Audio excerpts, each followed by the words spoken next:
When faced with financial uncertainty for whatever reason, either due to job insecurity, loss of income, or something that comes close to a recession, many people take a cautious approach to managing their money and shift their focus toward playing it safe and keeping their finances afloat until things change. As good as it is to be cautious during uncertainty, most people respond to it by putting their financial planning on hold. But pressing pause on financial planning doesn't really put you in a good position to come out of uncertain times stronger than you were before. Financial planning can actually help you turn these unforeseen circumstances into an opportunity to increase your financial security and allows you to take the necessary steps towards a brighter future. Therefore, in today's Practical Wisdom video, I'll be sharing some tips and steps to take when approaching financial planning during times of uncertainty. Also, if you'd like to get my free savings and budgeting guide, you can do so using the link in the description. Now, let's get into it. 1. Revisit your budget. If you don't normally use a budget to manage your spending, it's about time you created one. A budget allows you to manage your money, control your spending, and also seek out the areas you could potentially save in. If you already have one, that's great. Think about reviewing it to find ways in which you can cut back on spending. But if you don't, you can download mine. Having a well-planned budget makes it easier to detect and do away with excessive expenditures. Managing your money becomes a challenge when you don't keep track of your expenses, debt payments, and household income. Making a budget and sticking to it regardless of the method you use, be it the envelope system, using an Excel sheet, or using a budgeting tool, will help you identify areas you can work on. Planning your expenses wisely doesn't mean cutting your expenses drastically, but rather tracking your spending better so you can plan better. It pays to track your expenses so you know how much and where your money's going, especially during uncertain times, because anything can happen. 2. Track your spending. Now that you've created and reviewed your budget, it's time to track your spending, which involves identifying your expenditure throughout the month. It may seem like a lot of work to itemize your expenses when you first begin, but understanding why it's important to track your expenses and how to do so with minimal effort can help you successfully commit to the activity and become more aware of your spending. Households need to reevaluate their finances and prioritize expenses. Determine what can be considered essential and what are wants, and find ways to reduce the latter as much as possible. Unnecessary expenses could include entertainment, new clothes, and takeout, to name a few.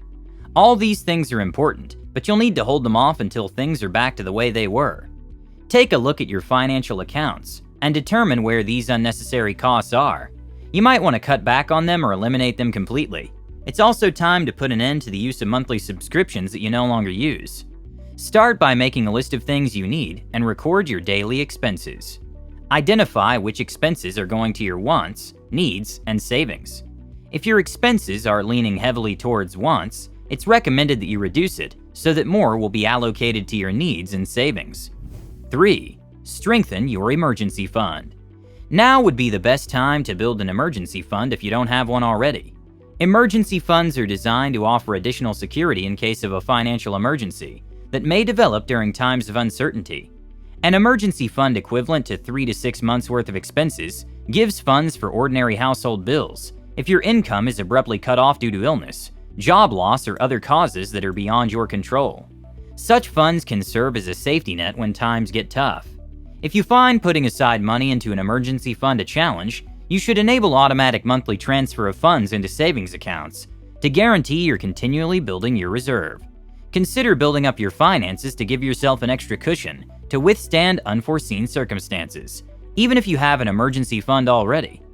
If you guys are getting value from the video so far, do me a huge favor and give the video a like. 4. Supplement your income with something on the side. Another thing that can help you prepare for future uncertainties is to increase your income. Having a gig on the side can help supplement your income, strengthen your emergency fund, and diversify your income streams. However, saving is just half the battle. As inflation goes higher every year, you need to find ways to boost your income, whether it be finding a side job, asking for a promotion, or starting a business. Having multiple sources of income will become vital in future financial uncertainties because you're not depending on one source alone. So even if things go south with your main job, your side job or business can serve as your backup source of income and vice versa. 5. Invest. Once you've already built up your emergency fund and have an insurance cover, it's time to grow your investments. You first need to determine what your risk appetite is. If you're a beginner or a conservative investor, you may want to keep your money in a low-risk investment vehicle. Explore fixed income securities, as these will give you a fixed source of income over time, with the face amount invested returned to you upon the end of the term, regardless of changes in current market performance. You can enjoy the benefits of having a stable source of passive income with minimal risk. On the other hand, if you're an aggressive investor, you might want to invest in stocks, as these potentially offer higher returns than bonds and high-interest savings account. However, you need to keep in mind that the stock market is a highly volatile market. Thus, there's a chance that you'll lose your money here. 6. Revisit short-term and long-term goals. Before you can begin planning or adjusting your financial plan, you'll need to revisit and potentially reevaluate your financial goals. Sit down and write your top 10 financial goals, both long-term and short-term goals.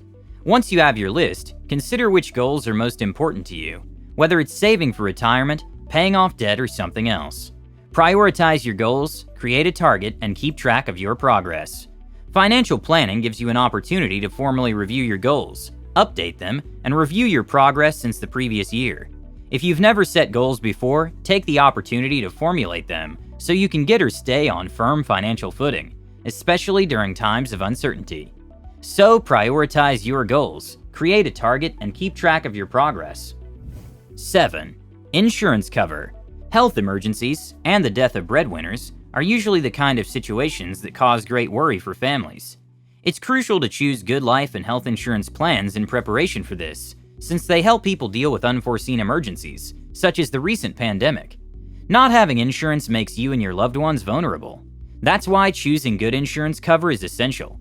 If your employment is secure and you have appropriate health insurance for yourself and your family, you won't have to drastically change your lifestyle. As important as insurance is, a lot of people are still hesitant to get one because of the associated cost of getting one and thinking that it's still too early to get one. The first reason is understandable, but think of all the possibilities that can happen to you in the future. What if something happens to you? You get into an accident, fall sick, or even die. You don't want your dependents to catch all the burden of paying it, so therefore consider getting insurance. 8. Polish your credit score. Taking out credit can be frustrating at times. When your score is great, you probably aren't as dependent on credit to finance your purchases. But the moment your financial situation changes and you need to take out credit, your credit score can drop, making it harder to qualify for it. You can prevent all this by getting your credit score in great shape, even before you need it. You can have a great score by being on time with your bills, reducing your credit card balances, and checking your credit report for mistakes. You'll start from a stronger position if you end up needing credit in the future. Also, interest rates are on the rise on all kinds of products, from student and personal loans to credit cards and mortgages. As a result, it's more expensive to borrow money than in previous years. The good thing is that you can qualify for a lower rate when you apply for a new line of credit or refinance an existing loan. A lower score can also bring down the amount of money you're on the hook for with your monthly payments, which frees up cash that can be put into your savings account or be used for something else. 9. Focus on repaying debt. During times of uncertainty, looming debt payments may increase stress. Focusing on your debt payments with the highest interest rates can help you avoid paying too much interest in the long run. If your debts have similar interest rates, pay off your smallest balance first, then put that monthly payment amount towards the next smallest balance. While you may not be able to pay off your debts immediately, you may be able to reduce the amount of interest you owe and potentially lower your monthly payments. One of the best ways to do this is through loan refinancing. When you refinance a loan, you take out a new loan with better terms to repay your original loan. However, this comes with fees, so you'll need to consult an expert before going ahead with this. You can also consolidate your debts, and doing this allows you to pay one low interest rate instead of paying multiple rates. 10. Seek help. You don't have to navigate the whole process of planning for the uncertain on your own. Financial planning, especially for uncertain events, can often seem overwhelming at first. Start by finding an expert who can help you navigate the process from the beginning. This could be an accountant or somebody in the financial services industry. You could even opt for people outside the industry like a family member or a friend you trust. Whomever they may be, allow them to work with you as you plan your finances, so that you're always better prepared for whatever life throws at you. Don't wait until your finances unravel before you seek out help. Consult with a financial expert who can review your current financial situation and make recommendations on how to adjust your financial planning with the goal being to avoid the financial problems you're concerned with. Being concerned about the things you have no control over during unpredictable times is only natural. It's important to realize that you can make better financial decisions now by becoming more conscious of your spending, decreasing costs, and increasing your savings. Take all the necessary steps to financially secure your family to be in the best possible shape in case anything happens. Not even the most prudent person can prepare against every crisis, as the world learned during the pandemic. Thinking ahead gives you a chance to work through things that could happen and do your best to prepare for them. That being said, a financial plan keeps you focused on your long-term goals, so every short-term bump doesn't distract you from your destination. It's the only way you can face uncertain times without drowning. So thank you guys so much for watching. Make sure you get my savings and budgeting guide if you haven't, and subscribe if you're new here. That being said, have a great day, and see you in the next one.